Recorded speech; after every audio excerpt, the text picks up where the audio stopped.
Welcome everyone to our 186th birthday celebration, commemoration of Carroll County. My name is Jason Alaria. I'm the Executive Director of the Historical Society. Thank you for your patience. I had a little bit of a laundry list of announcements to make, but I think to save some time, I'm going to cut to the chase. There are a couple things I want to do that I feel like it's imperative that we do. One is, can we have a round of applause for Lynn Wheeler and the program committee for all the hard work that goes into planning these events. Thank you, Lynn. Also, we wanted to take a moment and acknowledge Helen S. Riley, our Distinguished Service Award winner this year. Helen, can you raise your hand? Where are you, Helen? Some of you may know that we gave our inaugural awards this year. The Historical Society issued its Distinguished Service Award to Helen S. Riley and our Distinguished Historian Award to Jay Graybeal. And I just wanted to quickly tell you a little bit about these awards. The Distinguished Service Award is given to individuals who have exemplified extraordinary service to the Society over an extended period of time. This service includes, but is not limited to, a proven track record of volunteerism at the Society, sustainable and impactful partnership cultivation, leadership, or extraordinary philanthropic commitment to the Society. Thank you again, Helen, very much for all that you do for the Historical Society and history in our county. Also, the Distinguished Historian Award was given to Jay Graybeal this year.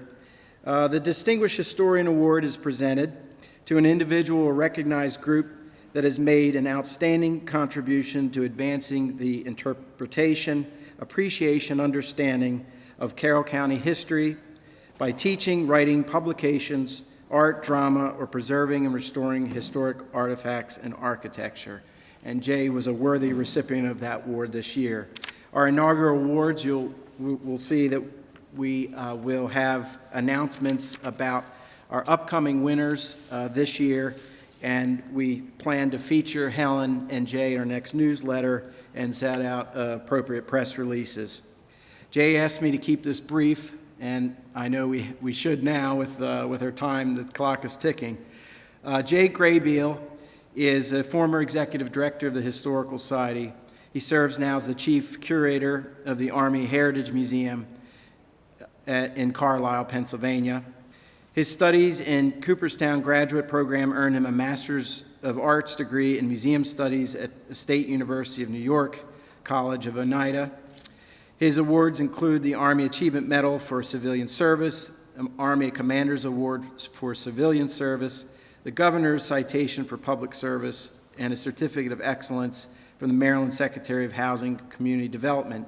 Jay is past executive board member of the Maryland Association of History Museums. We like to affectionately call them Mayhem.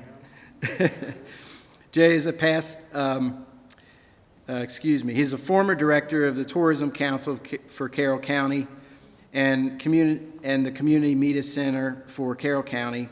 He is also a former grant review panelist for the Maryland Cultural and Historical Museums Assistance Program. Jay has published extensively. Today he will share with us some of his fondest memories related to Carroll's amazing past and reflections on 35 years of doing local history research. Please, can we warmly welcome Jay to the podium. Thank you, Jason.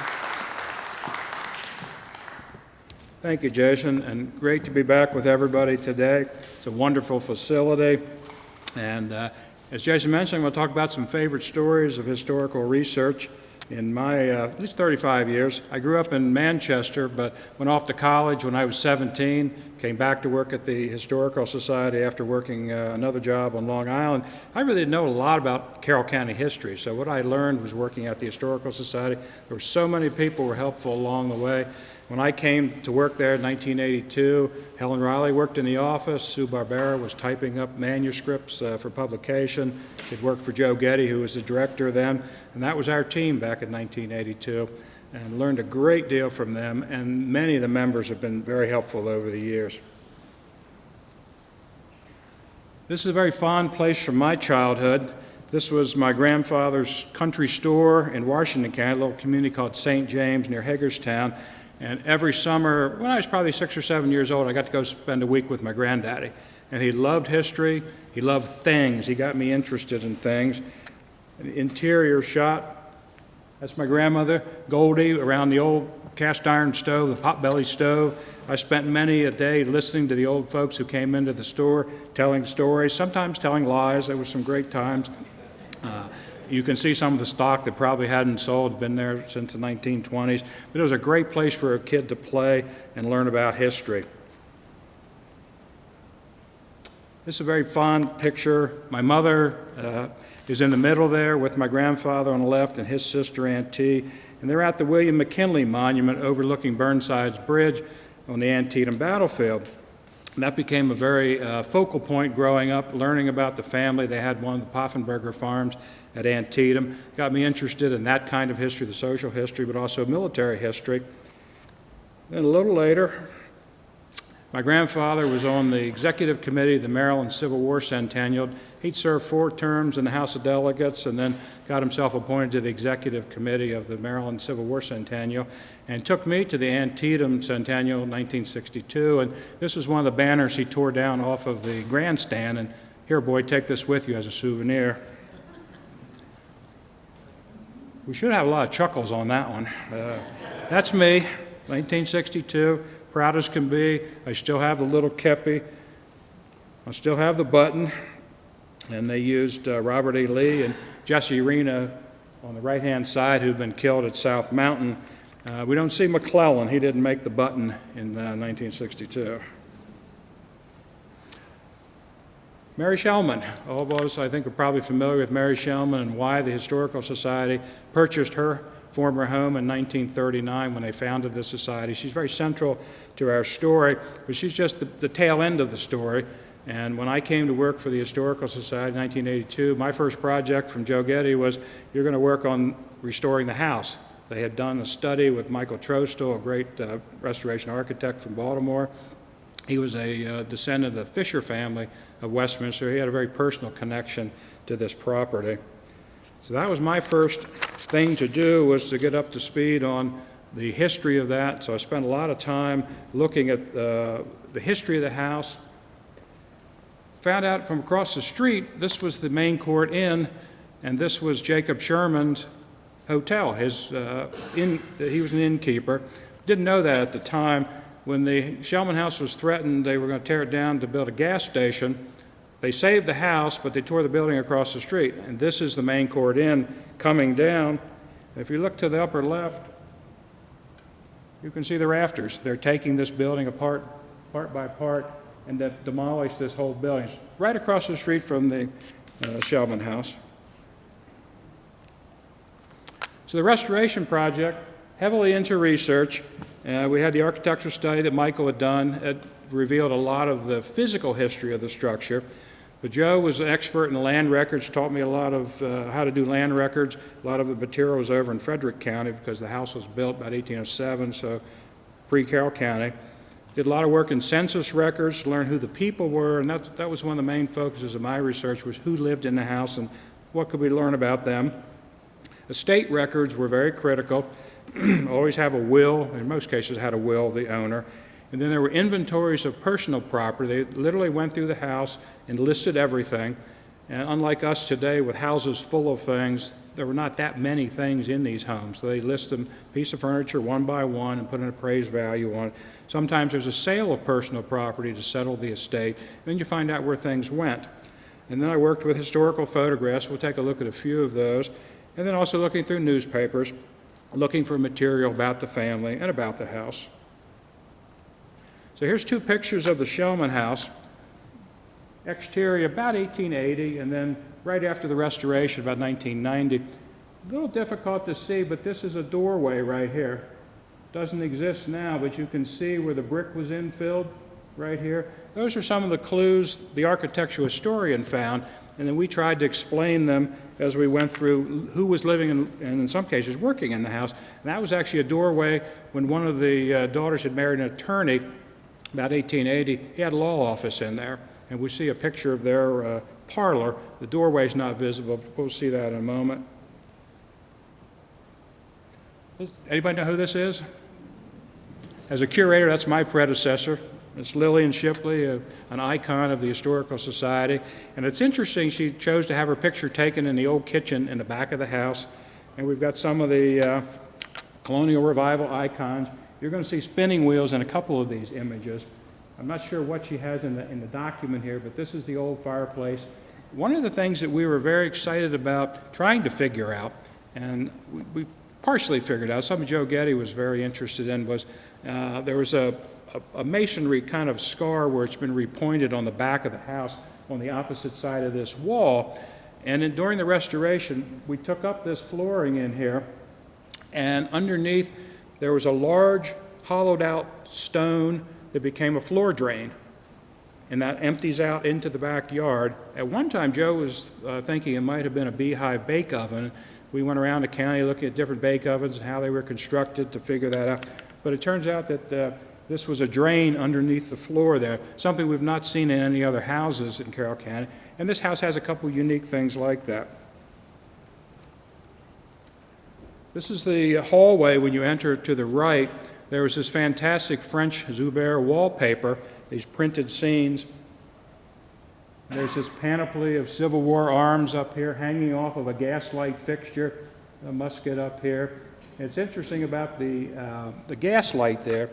They did put gas in the house in the late 19th century. I see Kevin Dayhoff and Caroline in the back. Do you remember going down in the basement of an old bank building and pulling out all of these old leather-bound ledgers and so forth? One of those that you gave to the Historical Society was the Westminster Gaslight Company. And I mined those records because I knew they had gas in the house. So I wanted to find out when it was installed and how much they were paying. I finally found it, but the guy paying the bill was a guy named Taylor. Turned out he was a tenant. He owned a manufacturing company of farm implements here in town, but he had the gas put in the house, and he was the guy paying the bill in the 1880s. So you never know what you're going to find, but those records come in extremely handy. But this was the French wallpaper, and it turns out the second owner put it in. We'll talk about him a little bit. That's what it looks like today. It's still available in France. They block print it with these huge wooden blocks.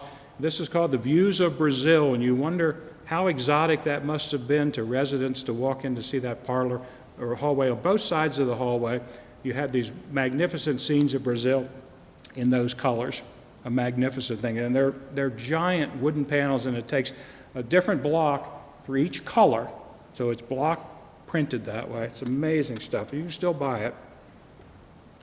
This is the library I mentioned earlier. The door that goes into that room was over here on the side. This is looking at the end wall of the house. A little hard to see, but there's a black painted fireplace here. And then there was a partition that comes right across, cuts the fireplace, mantelpiece in half.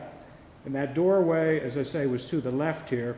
But when they had a law office in here, and then later on this was their parlor, I think they probably had a partition here to partition the law office from the sleeping area. And then when that ended, they still just kept the partition here. When we did the research on the house, one of the things we did was had paint analysis done. So a paint historian came in, took tiny layers of scrapings of paint all the way back to the original paint layer, and then gave us what those colors would be. So when we wanted to paint a room, we were not just picking a color that we liked, we were picking the color they liked. So this mantelpiece was painted black, probably dates from after 1842 when John Fisher acquired the house and lived there. And it's probably the same color as you're seeing 40 or 50 years later in this image. It hadn't been painted yet. This is a loom house in the back of the property, and we'll talk more about this later, but I put it in here. You can just begin to see there's that foundation here and that little kind of masonry repairs, a little bit of a scar back there, and that right there is where that little stone trough comes out. So the next time you're in the back garden of the house, take a closer look at that, and you can see the little trough that comes out that we had no idea what it was until we took up the floor, and there it was. These are two of the parlors. You go in the house is to the right-hand side, and you can see different treatments of the time when the Shellman family was living there. There's our spinning wheel, that colonial revival icon. but you also see 18th century chairs. On the mantelpiece, there are English ceramics. This is a little pair of Japanese vases. Japanese taste was very popular in the 1880s. And then there's a very colonial George Washington on horseback engraving. This is what the society did, and you can see there are a pair of French doors. Those were in existence when I came to work in '82, but those were removed as part of the restoration. So now in this area there is a cupboard, as would have been when the house was built in 1807. And up on the shelf here is a set of mercury glass, a Victorian mercury glass that's still in the collection at the historical site. This is probably, we say maybe 1986, so you're looking at about right before we were doing the restoration. Some really exciting architectural fragments were found in the house. I was up cleaning out the attic one day, and I found several cast iron counterweights for counterhung windows, sash weights, and then I found 2 or 3 of these. Right here is DS for David Shriver, and David Shriver was an early first owner of the house. He was the Jacob Sherman's son-in-law. And then over here we have this beautiful David Shriver 1807 that's been cast into these lead weights. So these were counterhung windows. Those lead weights would help you raise the windows. Something new. David Shriver was involved in a hardware business in Baltimore, so we feel that these were made there. The other thing, and this is a modern example, but they have rising hinges. You see how there's a bit of a ramp here? So when you open that door, the door actually raises up a little bit. Then the weight of the door closes behind you. And in a house where you're not heating the whole house, it's very nice to have that door closed so your heat's not going into the next room. Just a nice little thing that I attribute to David Shriver.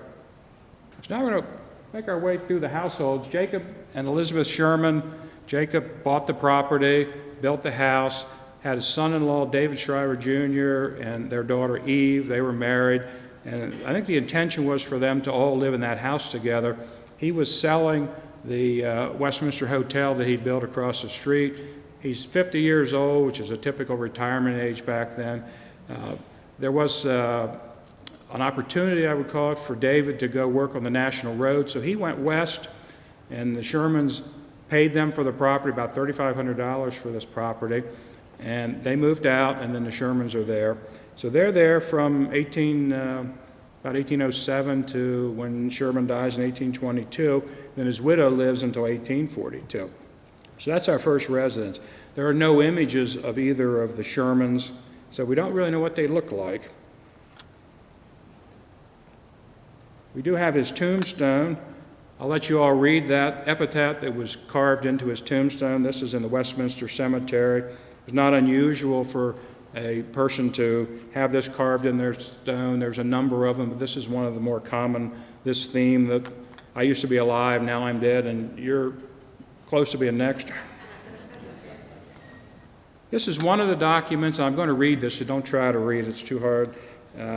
This is Jacob Sherman's will, a section of Jacob Sherman's will, and this was very exciting, and it put me on to one of my favorite research projects I'm going to share with you now. But this is a section where he talks about what happens to his slaves. It was unusual for Pennsylvania Germans, Maryland Germans to have slaves, but they did. But here's his will in 1822, and he says, "It is my will that my Negroes Amos, Joshua, Basil, Sal, Lucy, Mary, and Eliza be free at the following periods herein set forth, to wit, Amos, Joshua, and Basil, hereby set free from slavery at the end of 1 year after my death, and each of the said Amos, Joshua, Basil, I give and bequeath the sum of $150, current money, as compensation for the services they rendered me. I direct that Sally and Lucy be free at the death of my widow, and each of them to receive the sum of $150 current money out of the funds I devised to my widow. Mary and Eliza I hereby set free when they respectively arrive at the age of 21 years. And then he gets on to the family. He took care of the slaves first, and he says, I give to my daughter Eve $500. So the 3 men receive $450. He's giving to his daughter a sum of $500. So this will became the starting point for looking at the African Americans who lived in the house. I didn't think anything of it in the time I was here. You know, we research everybody that lives in a house. but it was ahead of some people, and more people today are doing that with their historic properties, being interested in the servants and the slaves and so forth. And Jacob Sherman's 3 slaves, I've been able to do some work on them. Joshua was Joshua Juniper, born about 1794, Basil Gibson about 1796, and Amos about 1797. So they were all about the same age. And each of them went to Frederick County to the courthouse to register and get their freedom certificate, which would show that they were free men. So those certificates were recorded in the accounts there, and they provide descriptions of each one of these men. So it's kind of ironic, we know more about what they look like than their owner. But this is what we learn about Joshua. He's 5 feet, 6 3/4 inches tall, has a scar on the little finger of his left hand occasioned by the cut of a sickle, and the nail cut off the 3rd finger of his farm hand, and he's lost his 4 teeth. So we know he was an agricultural worker. Basil was 5 feet, 4 1/4 inches tall, scarred on his face, breast, arms, hands, and left leg, and has very rough hands. Another man working with his hands agriculturally. And then Amos was 5 feet 6 inches tall and had several scars on his fingers. Obviously, there's no photograph ability to take this picture of these men, so the physical description was very important for them to prove who they were, and they carried those freedom certificates for that reason. Now, Mary Key, she was the one to be free on her 21st birthday, and the widow did not keep her. She was sold to Westminster merchant Jacob Reese. Eliza Key, also free on her 21st birthday. Sally Key would be set free when Elizabeth, the widow, died, and then would receive $150. And then Lucy would be set free at the same time at Elizabeth's death and would receive $150. Now, Elizabeth lived another 20 years. This is pretty much a whole household of women. But going back in time, I was able to find some fragments of early history of the slaves. This is a bill of sale that Jacob Sherman recorded in the Frederick County records, and it was recorded on the 15th of March, 1785. It says, "To all it may concern, this is to certify that I have this 8th day of December, 1784, for the sum of 58 pounds 10 shillings to me in hand paid, sold unto Jacob Sherman in Westminster town, and delivered her unto him one Negro girl named Sally. I bought from Thomas Wilson on Little Pipe Creek, witness my hand, the year and date here written above, by William Pepple." So we know a lot about where she comes from. And Elizabeth Sherman in her lifetime made a great effort to make sure that the children, the next generation of the slaves, were also going to be free, things she didn't have to do. But in 1832, she manumitted Lucy's 2 children. That meant going to the courthouse in Frederick, producing a manumission certificate that would set them free. But that wasn't enough for her. In 1838, she sold the same 2 children to their father for a token fee, so he would have legal title to his own children, even though she'd already manumitted. She did a double.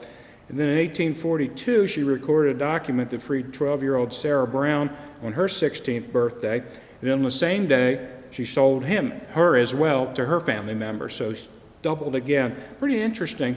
This is one of the fascinating things. We don't know a whole lot until you go back and dig through the wills, how common this was. I think it was rather unusual, but I'm sure it's not unique for early Carroll County. This is Elizabeth's tombstone. Of course, she's buried next to her husband in the Westminster Cemetery. Now, she died intestate, meaning she had no will, but her administrator, Isaac Shriver, in the document said, "I'm fulfilling the wishes she expressed in her lifetime for bequests of personal property to Lucy Beho, Eliza Key, and Sarah Brown." An inventory of personal property was taken. That's this document. This is the full page, and I'll read from the title up here. And then this is all the possessions in this first column over here that were given to Lucy Beho. So Lucy was given livestock, full household furniture, textiles, and critically, a weaver's loom. You remember that weaver's loom, or that loom house we saw earlier? We'll see that picture again. But I think she is a weaver, and she's been given everything that she's been working with and living with then to carry on her trade after 1842. There was also some yards of goods and so forth that I think was her local production, so she was given everything she was living in. And that's what Elizabeth Sherman had convinced Isaac Shriver to, that's my will, to give these things to her children in their lifetime, her slaves. So they're all totaling up to that number. Then there's another group here, and then another group here. And Eliza Key gets her household furnishings, $50.10 worth of material, and then Sarah Brown getting $30 worth of materials. And then this is that loom house that we saw earlier. It's a log construction. It was always one of my dreams, and still is, to rebuild this in the backyard of the Shellman house. This will be a fantastic teaching tool of life in that house in the 19th century. This is Lucy Beho's tombstone in the Westminster Cemetery. You have Sally Key. Her life dates were 1751 to 1855. That would have made her about 13 years old when Jacob Sherman purchased her in 1784 from William Pepple, that earlier document that we saw. When Mary Key died in 1892, the American Sentinel newspaper ran an obituary, noted that she was a slave, born a slave of Jacob Sherman. Sherman had freed Mary on her 21st birthday, which would have been 1833. Earlier, she'd been sold to Jacob Riis in 1822. She was a servant in that family as a free black, Jacob Riis family, and then lived the last 20 years of her life in the Shellman house. Catherine Shellman, later owner, gives her a place to live, and it's believed she died in the same room she was born in. Pretty amazing story to come full circle. She's buried in the Ascension Church burial ground here in Westminster. So Elizabeth Sherman's gone in 1842. It's interesting that she didn't own the house. The house was actually devised to grandson, Jacob Sherman Shriver, and in 1833 he sells the house to John Fisher, but John Fisher can't move in because the widow Sherman has life estate, so he owns the property. When she passes in 1842, he can own the house, move into the house if he wants to. See a picture of him. That's John Fisher. He was a bank president here in town, owned a number of properties. And when I was working on the research, I was challenged, how can I prove he lived here? He owned several houses. This was, I thought, the grandest house. It would make the most sense. And I was over in the courthouse. This is inventory of personal property for him when he died in 1863. The last entry on this page got me really excited. It says 18 stair rods and carpets. So if you're familiar with stairs that have carpet to go up them, there's a little brass rod that holds everything in place on each one of them. So it's no lie that I ran back from the courthouse to count the stairs in the Shellman house. And a funny aside, I'll talk about the newspaper column that Joe and I did a little while, but I had just been working on a column. I had a real chuckle to myself running back, because I don't run anywhere, but I ran that day. But I'd been working on this article that had Lehigh Cement had a baseball game between the managers and the workmen, and the managers got badly beaten. But right up in the newspaper, it talked about how somebody got a hit on the managers, and they said he couldn't run very far, and he said the only way he could get to second base, run to second base, if it had a hot dog stand on it. So I'm thinking of him, I'm running back to, so I go over to the Shellman house, I run up the stairs, there's 18. I go back over to the Kimmy house, there's 14. So I'm convinced that John Fisher lived there, and that's the proof from the old inventory. The next family is the Shellman family. This is Colonel Shellman, James Meriwether Shellman on the left, who's the first Burgess of Westminster. They owned the house. He had passed in 1851, but his widow got the house in 1864, and the Shellmans were there until 1932. We're very lucky that so much material of this family has come to us in the form of images, so we know a lot about what these people look like. So 3 children, that we have pictures here. There were 4 children, but this is Fanny on the left, Mary, famous Mary, and then the brother Harry Shellman.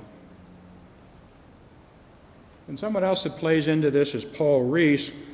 Paul Reese was the son of Dr. James W. Reese, was a professor at Western Maryland College. They were boarders in the house, and Reese was a nephew of John Fisher, the earlier owner. So all these people are very well connected to one another.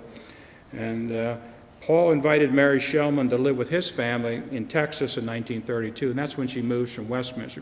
She does come back to Westminster in 1937 for the Carroll County Centennial. She was the honored guest, and that was the last year she led the Memorial Day Parade in Westminster, having begun that right after the Civil War. But a lot of what we know comes from Paul Reese's recollections, and then what we know about the family is very well published. Mary was a writer, did lots of things, and there's a lot of written record on her. So what did we learn in our research of all this? Learned a lot about the Sherman and the Fisher families. They've been known, but it really brought to light that there's a very interesting story with those two families, in addition to what we had always known about the Shellmans. And the renovation history, all the changes to the house, we learned about a lot of things. And then I created a furnishing plan. So we looked at how do we interpret some rooms so we'd give the history of each one of these families. You can't do them all. And there were things like the entire front door was brand new in 1842. Probably John Fisher did that. So you can't show that as 1807 because the 1807 door is gone. That parlor to the left when you walk in with the black mantelpiece, that's a new mantelpiece, replaced the Federal-style one that was initially there in 1807. So those changes helped guide which rooms in the house would be furnished for which family, and then using those inventories of personal property to show what they lived with. And we had the paint colors from the analysis, so when you look at the paint colors, you're looking at exactly what those people liked in whatever year that room's been restored to. This was a really fun project. This is a woman's pocket. In a woman's costume in the early 19th century, there's no pockets, so they would make a pocket, sometimes in pairs, which would hang on the hip on the outside, and then they would keep things, keys, tools, whatever they needed in there. There's a little slit in there that you can slide things in and out of. There's two initials, RR, and if that looks like the kind of stitching you see on a sampler, that's exactly why little girls were taught to make samplers, so they would have the way to identify their textiles. There's RR here, and then on the back side, a little hard to see because she did a wonderful job piecing this together, but there's a piece here and then a piece here. So this is made of 3 pieces of scrap fabric, and then this blue piece of fabric was a scrap left over. So what we did with that, and I first should tell you, that's RR for Rachel Rupp. She was born in 1803, and I would not be surprised she made this as a teenage girl before she got married to Andrew Reese in 1822. But the initials still work out. She's Rachel Rupp, she's Rachel Reese. This is a printing block. One of the experts we worked with was Pastor Fred Weiser, who was very much involved with the Pennsylvania German Society. He did all the translations of the German church records that we published at the Historical Society. He had contacts in Germany, so we sent a picture of the fabric. This was a wooden block that was carved in Germany to make fabric. Then we ordered some bolts of fabric, handmade. And then they ended up making the bed hangings for the Sherman's bedroom. This is the early period, about 1807. These are bed curtains that pull shut and form a little curtained room that kept your heat in there. That was fun to take that pocket and then end up with this from a local piece of fabric. I also wrote about a 12-page visitor guide that we gave visitors when they came to the house, and this contained the history of the restoration, the history of all the families, a lot of what I'm talking about today. This is available on the Historical Society's website if you want to read more about the families that live there. That's all there. And then we had our picture taken. Late Bob Porterfield from Porterfield Photography, who's a great volunteer, came up, took a picture of all of us. And this was in celebration of Maryland Historical Trust. They wanted a poster done, so we did a poster. And this project won a Maryland Historical Trust Historic Preservation Award. I'm right there. I think it's the same suit I'm wearing, same kind, probably. That's my wife and our 1-year-old, who's now about 35. So I don't know if anybody else was there that day that remembers having that picture taken. But that was a fun day, and Bob did a great job for it. Yeah, Helen, I think you were there. I see Sam pointing to you. Neat picture. Next big project I worked on the 50th anniversary of the Historical Society was to do a special exhibit in the auditorium about the collections at the Historical Society. So we looked at things, and I was intrigued by this chest that's on the cover. It's a blanket chest, 2 drawers on the bottom, but when you open it up, you have these magnificent wrought iron hinges. And This was made in Uniontown, 1787. The initials are SL for Salome Lehman. She was a young woman. Like many young women, she would get a chest before her marriage, and she would keep all of her possessions in there. She'd be making textiles, she'd be getting things, putting those in and taking that to the marriage. That was her personal piece of furniture. When I went through the estate records for the Shermans, when he died in 1822, there's one chest. That's his. When she died in 1842 in the same room, there's two, because that's hers. That was her piece of furniture. Her husband didn't own that, so it's not inventoried as part of his estate. Then flanking the keyhole are the initials SL for Salome Lehman inlaid in there. Then these extraordinary wrought iron hinges. They're little polished plaques, these little areas right here. You can see there's 3 of them. They have the inscriptions. One of them is David B.H., and that's David Barnhart. Then you have Salome, L.M. for Salome Lehman, and then 1787 on the other. There's no better documentation on a chest that you'll ever find. So we loaned this chest to 2 special exhibitions, one to the Baltimore Museum of Art for their Maryland Public Treasures exhibit in 1994, and then it went to Winterthur Museum for Paint, Pattern, and People in 2011. This is a famous chest, as fine as a Pennsylvania German-style chest that you're going to find. And I was very lucky. See those hinges? You can see the SL a little better there and those plaques a little better, but they're hand chiseled in there by the blacksmith. But I was very happy to be asked to write an article about Salome Lehman's chest for the magazine, and this was the one that accompanied the Baltimore Museum of Art's Maryland Public Treasures exhibit. So there were only 4 articles, and Carroll County got one of them. I was very tickled to do that one. Next big project, something Joe Getty came up with, something that we really had a good time doing, was Carroll's Yesteryears. This is a picture of J. Leland Jordan here. He's a World War I veteran, and also at this time was editor. This is the Times Printing Company's office down on Main Street in Westminster. He came up with an article called Time Flies in the 1940s. He wrote well-researched articles about local history, and we were inspired by that to come up with Carroll's Yesteryear. So when we began, we were doing a similar thing of doing the research and writing about a particular topic. When I became director and I was there by myself, I turned it a little bit, and I based it on, if you ever found a newspaper clipping in a drawer, or an old book, or an old paper, do you read it? I mean, you're always drawn to what's in there. Oh, look, eggs were 10 cents a dozen. This such and such was playing at the movies. You always are drawn into a period piece like that. So my column became writing about something I found in the paper, giving it context, giving it a little bit of conclusion, what does it mean to us today, and then having a historic photograph that gives you context as well. So Carroll's Yesteryears ran for many years. Joe and I tag teamed in the early days, and then I wrote them after that. And we were on the Above the Fold on Section C every Sunday. And that was great publicity for the society. And we had a good time researching things. So I'm going to tell you a few of the stories I enjoyed writing about. We also got paid. The society got paid. We were considered stringers as writers, and they paid us, I think, $35 an article in those days.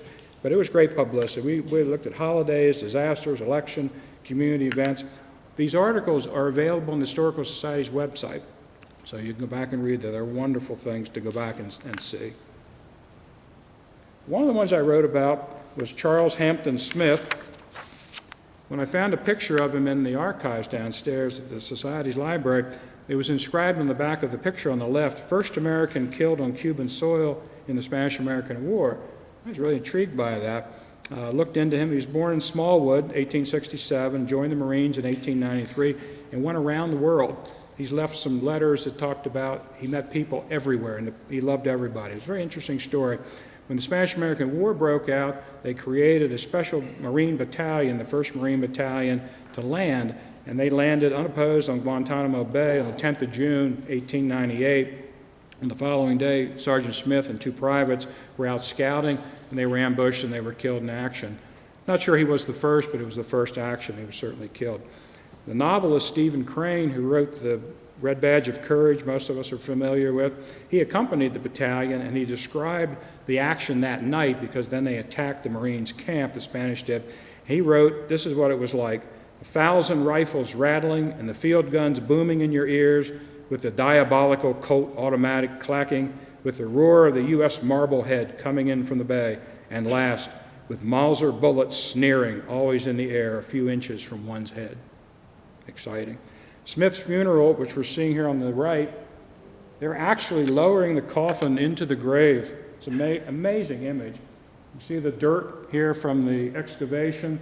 This is a Civil War veteran here wearing his Grand Army of the Republic badge, flag of the GAR unit here, but they are lowering his coffin as this picture was snapped. This is a medal that was posthumously awarded to his family. This came in after I'd written my column. Someone in the family had this. It's stamped on the edge with his name and his unit, and he was one of, I think, 6 Marines killed in that 1st Battalion. It's an extremely rare survival, but it commemorated that West Indies campaign. Another story. As I said, I went through the papers finding interesting stories, and one day I was in the Democratic Advocate looking for something, and I came across a headline. I want to read you the headline. I'm going to take a little time and read you this whole story. The headline was, George W. Owings to answer non-support charge, unaware of his wedding. The bride, Miss Blum, denies Mr. Owings' charges. That caught my attention. Unaware of his wedding. So I'm going to read you the story, and this is not to make fun of the Owings family, but this is what was in the paper. At the present term of the Circuit Court for Carroll County, George W. Owings, a hospital attendant, was indicted on a charge of non-support of his wife, Clara Blum Owings. He has not yet been tried, but out of this indictment has come one of the most novel suits ever docketed in this state. By his attorneys, Bonds and Parks, Owings has filed in the Equity Court a bill of complaint asking for the annulment of the marriage. The bill alleges that without Owings' knowledge or consent, Clara Helen Blum in person procured the marriage license from the clerk of the Circuit Court for Carroll County, that Owings at that time was visiting at the home of George A. Shipley, a retired farmer near the city, that he was called in the night of 25 July last by the brothers of Miss Blum and other persons who demanded that he go with them and marry her, that he refused and tried to escape, that they seized him and struck him on the head with some metal implement, rendering him unconscious, that he did not recover or realize what was going on until he found himself near midnight at Westminster in an automobile and was informed that he had been married to Miss Blum, that afterwards he was informed that her brothers and other parties accompanying them had conveyed them and Miss Blum in 2 automobiles to Westminster, where Reverend R.N. Edwards, pastor of Centenary Methodist Episcopal Church, our church.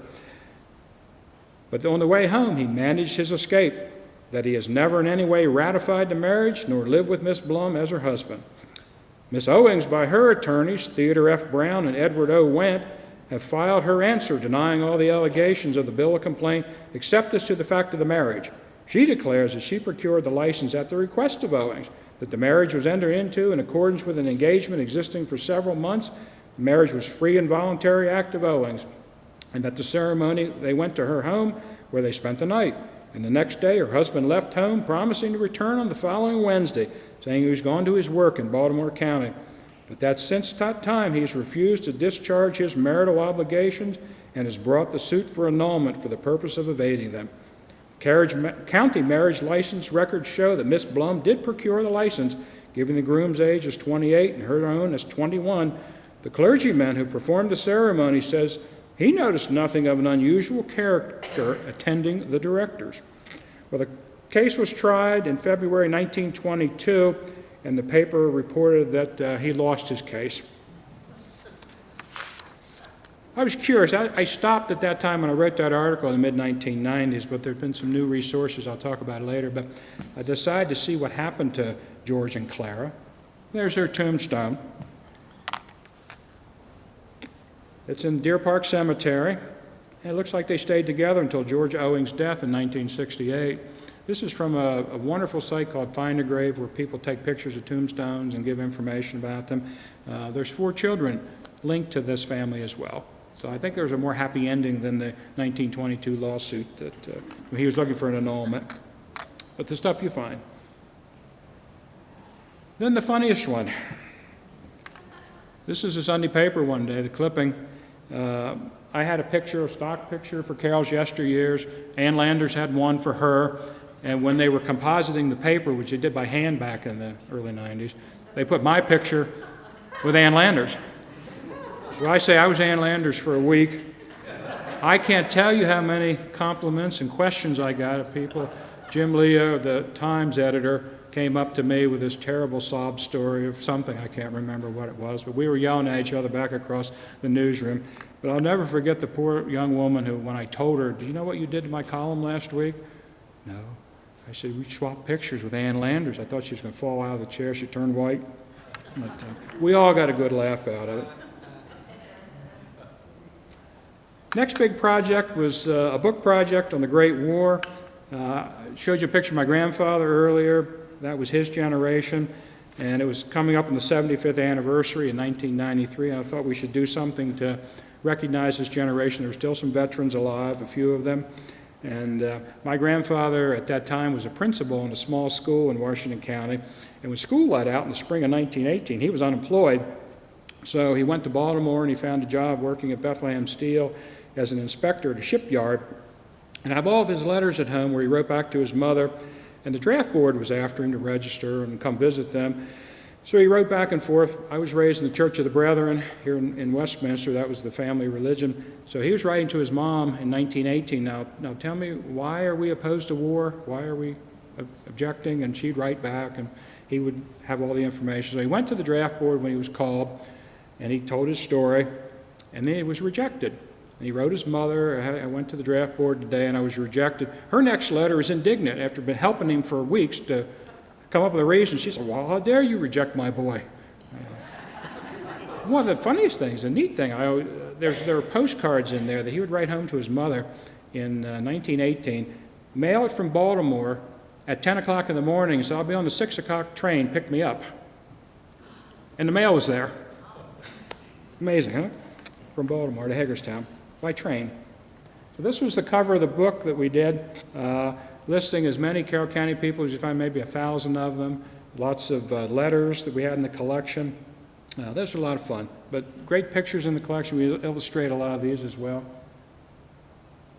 These are the first draftees in front of the courthouse in 1917. This is Hugh Latimer Elderdice Jr., younger sibling of Dorothy Elderdice, many people know from Western Maryland College. His father was involved there, and he was an artillery officer. He's pictured on the right. This is a Signal Corps picture, and he wrote about this in his memoir, which we have in the archives at the Historical Society. And what's really interesting, where I work, we have the original picture. They're also all at National Archives at College Park, but we had a print at Carlisle, and I came across this print years ago, and he described it in his memoir, so I knew it was him, because he talks about these boots that he's wearing. But what was interesting, in his memoir, he tells you exactly what's going on. They were looking for a new place to set up their artillery, and they were overlooking this valley, and they're seeing a train of troops and so forth passing through. And then right after the picture was taken, they started to get shelled, so they ran for it. But in the Signal Corps caption, it's totally different. It's like these men are watching this great advance or something. It's absolutely nothing to do with what was there, but that's what the Signal Corps photographer told them back at headquarters, and that's what became the official caption. This is the newspaper headline of the Times. This is November 15th, 1918. The armistice was November 11th, but all the papers in the county were weeklies back then, so it has to wait until Friday, the 15th, 1918, to come out. So we see the headline. This is a medal, one of several in the collection that was given to each soldier. This was given to Charles Henry Cooper of Hampstead. He served in the Marine Corps, and he served in the 2nd Division, which was an Army division, so half of that division was composed of Marine Corps men. His son, also a Marine veteran, gave us his father's, all of his material. And what was interesting about this one, when these medals were issued, they came in a little white box, they mailed them to you, and they have these little bars which show all the campaigns they served in. But they came loose in the box, no instructions, so he put them on backwards, but that's the way his medal came to us, and that's the way it'll stay. The Historical Society did their annual meeting in 1954, and they looked at Armistice Day in 1918. because 1954 was the first Veterans Day declared by President Eisenhower. So representatives from all the communities in Carroll County, from the membership, came to tell what happened in their town. I'm going to just read one of those to you. This is from New Windsor, and Julia Cairns was only 5 in 1918, so I don't think she remembered it, but she's a great member and a good friend of the Historical Society when I worked there. This is her report. When the church bells suddenly rang out on November 11th, 1918, panic reigned in New Windsor. The first thought that entered everyone's minds was a fear of disaster. The doors of the houses flew open, and the men, women, and children rushed into the streets to find out what terrible thing had happened. A short while before that day, a false rumor of an armistice had set New Windsor wild with joy. When the people learned that their celebration was premature, deep gloom settled over the town. Perhaps it was due to this great disappointment that the parents, relatives, and friends of the, quote, boys overseas became panicky and could only think of tragedy when they heard the bells. As telephones were few at that time, many country people were alarmed too when the sound of the church and school bells reached them. However, when the good news came that the war was finally over, everyone was convinced that it was really true. The day ended joyfully. The only tears shed were tears of relief and deep happiness. Historical Society past president was A. Earl Shipley. He had been an officer in World War I. He closed the meeting with a very personal sentiment. He says, "Praise those who live for ideals of liberty, freedom, democracy. Hope springs eternal." The first armistice showed that hope. I also did a special exhibit in the Shriver-Waybright Auditorium in 1993 to accompany the publication, and this is some of the material that we got from a lot of friends in the county. We also acquired a number of pieces. People were willing to give things from the family for the World War I exhibit. So we were looking at lots of images of people. I borrowed a machine gun from the organization I work for now. There were portraits of soldiers. Back here, you can see these little squares. These are copies of pictures. Something I found in the local press, which unfortunately didn't survive. They asked every soldier or his family to donate a postcard photograph of their soldier. And whatever happened to it, we don't know. But I was trying to recreate that with those 3 walls of images. Closing with this picture, this is opening the Shriver-Waybright Gallery in 1999. If you came to the county, it was the annual meeting, Kathy had cropped out this picture, and she cropped it like right along here, but her hand was still in the picture, and none of us noticed it. So she pointed that out to me when she supplied me with this picture. So I want to thank Kathy for all the pictures she supplied for this talk. And we got her picture in. And of course, the other is Helen Riley, the recipient of the Distinguished Volunteer Award. One last project. I did this one after I left the Historical Society. Gary Justice is a local Vietnam War veteran and had been collecting material about Carroll County men and women who served in Vietnam and always wanted to do a book about them. So we did a book published in 2007 called Tours of Duty, Carroll County and the Vietnam War.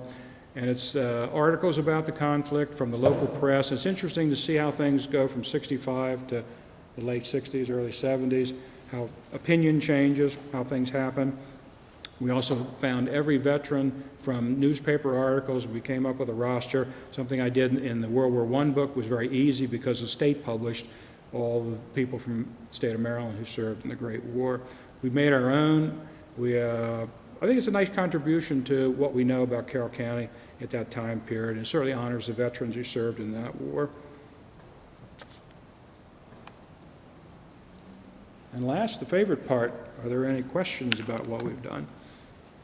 Well, while you're thinking, maybe you have a question. The title of this talk was Reflection on 35 Years. The biggest change for me has been the internet and what is available to us as researchers. I see some people shaking their heads. It's truly amazing. I had to resist temptation every time I was writing about one of the people in this talk to stop and go research them on the internet because I would find more things. I did go to find the grave and pull those tombstones because I thought it was interesting to see what kind of stone they were buried, especially the former slaves. That was really interesting to see. And I think that's really broadened our interest in researching things. For me, some future projects, the thing I'd like to see most for the Historical Society, something I've talked about with the director, is having at some time an annual local history conference where people would bring their research that they've done on specific topics and share it with the rest of us. I think that would be a great thing to have. And then I've always wanted to do another companion publication for the men and women who served in the Second World War. We have wonderful resources for them. We have a nice roster that was produced. The records of those men and women are on 5x7 cards.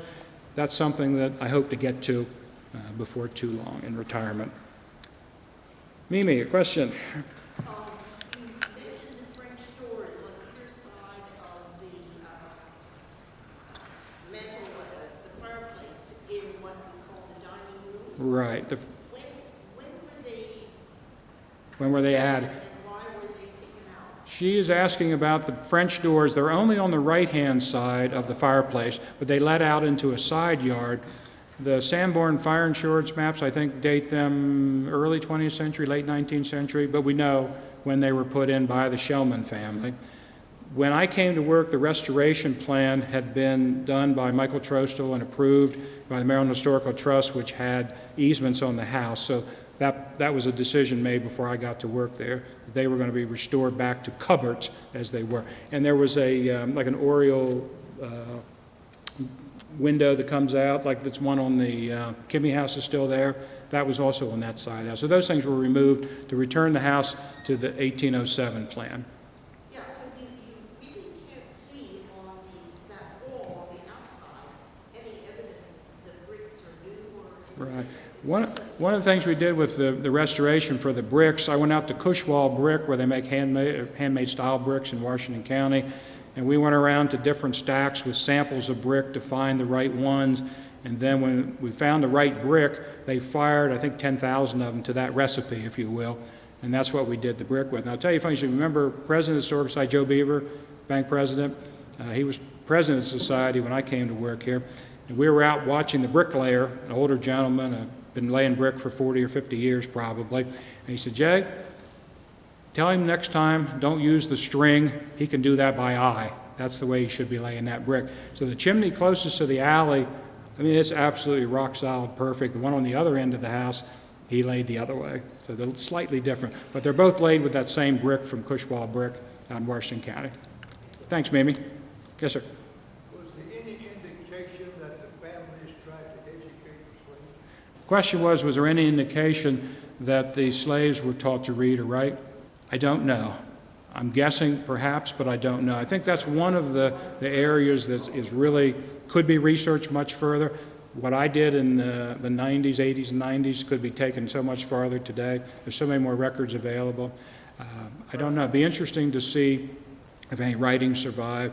The young women, perhaps, more likely than the men who were farmhands, but we just don't know. Yes, sir. How did you end up in Manchester? How did I end up in Manchester?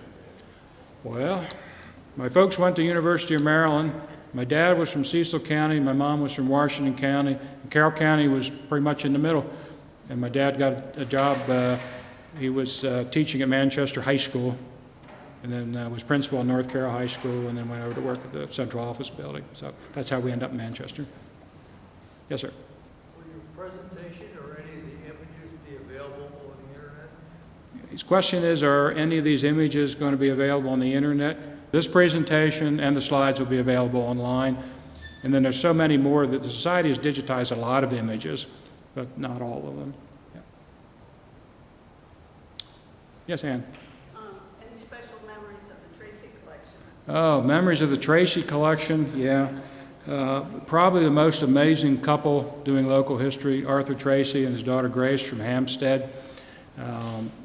I don't know how he did it. I always said if he had a computer, what would he have done? They were brilliant people. They were fascinated with everything. One of the neat things is he was doing dendrochronology, so dating trees. You see the dates on the rings on trees. He was sampling those in the 1940s and 50s. I will say this, as a youngster, I went to Homer Snyder's auction in Hampstead when they sold some of the Tracy material. And I watched some of the things from the house sale. There's big bottles of, he was interested, I guess he was an optometrist, so there were things like that they collected. So I remember seeing that as a youngster. But yeah, the most fascinating people and how they I mean, your husband was fantastic reading land records and always helped me with them because it was a mystery. But fascinating people, and a great legacy that they left for us at the Society. Their research in land records for Baltimore, Frederick, Washington counties are just unbelievable. Great resource. Lynn has a question. Forgive my ignorance, but you got that stamp from Germany for the past. The stamp from Germany, you're asking, yes?